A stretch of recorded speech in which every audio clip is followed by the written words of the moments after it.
Nuggets fans are really mourning today after learning about the death of Dikembe Mutombo. The Hall of Fame center was taken by brain cancer at age 58. Certainly one of the most popular players in team history. Today I had the chance to go visit with Dan Issel, who coached Dikembe in the early 90s. He said that he'd learned of Dikembe's health declining just last week from a Nuggets executive. She told me that they had just moved Dikembe into ICU and that it wouldn't be long.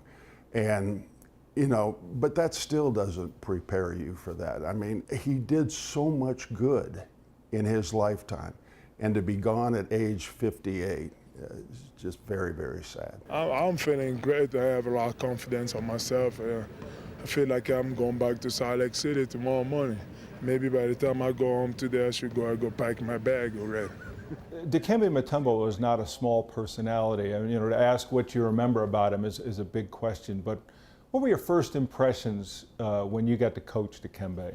You know, Tommy, as a coach, you're always blessed when your best player works the hardest.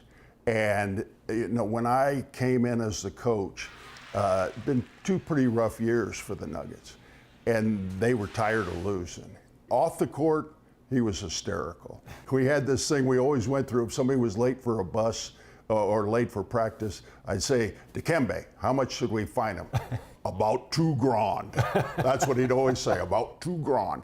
But on the court, he was all business. And you know, that infiltrates your entire roster. You did the voice a minute ago. He had that, both the accent and that booming voice. It was part of his persona. You always heard him coming.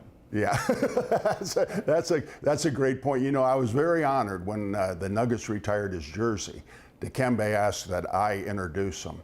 And so they did it at halftime of a game, and I told the crowd, I said, when Bernie Bickerstaff first hired me, he said, you're going to love Dikembe. He said, not only because he's a great basketball player, but he said he's a very intelligent man. He speaks 7 different languages. I told the crowd, however, you're about to learn, English isn't one of them. But he became this global ambassador. He was much broader than basketball, even as a player. Yeah, for sure.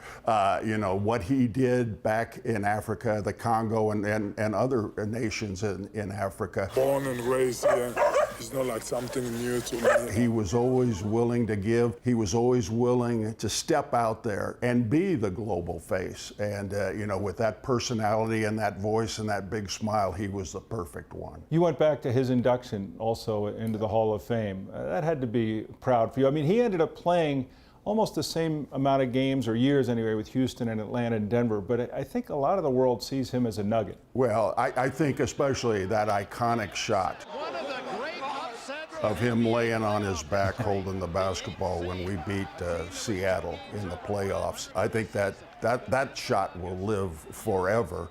Yeah, I was very proud to be in Springfield when he was inducted into the Hall of Fame. Dikembe Mutombo, one of the stars.